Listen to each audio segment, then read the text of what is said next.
Sistemi i rrjeteve kablore, linjave elektrike dhe atyre të kompanive të ndryshme të internetit, telefonisë dhe sinjaleve televizive do mirëpritën nga qytetarët nëse OSHE e Shkodër e programon e para këtë ndërhyrje për vitin e ri të sapo nisur. Nuk ka nevojë të kontrollosh shumë në lagjet e Shkodrës për këtë gjendje, mjafton të kalosh nga rruga pas bashkisë Shkodër ose siç quhet ndryshe rruga e shtëpisë së moshuarve në qendër të qytetit për të parë nga afër shëmtinë që kanë krijuar këto rrjete dhe rrezikun që përbëjnë për qytetarët. Ato janë ashtu të ndura sa ka nisur të deformojnë dhe shtyllat elektrike, ndërkohë që disa prej tyre kalojnë fare pranë balkoneve dhe dritareve të banesave. Për qytetarët kjo gjendje e përkeqësuar nga viti në vit është e papranueshme dhe duhet ndërhyrje sa më shpejt për sistemimin e tyre.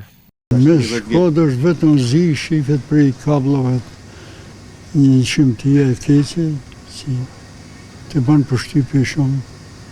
Jo vetëm ne si jetojmë tu, por edhe personat të tjerë që vinë nga jashtë. Prandaj për të dhënë bukuri qytetit, mirë është që pastrohen. Edhe të paranalohet rreziku. Sigurisht edhe për bukurinë e qytetit që nuk i mungon dhe siguria për jetën.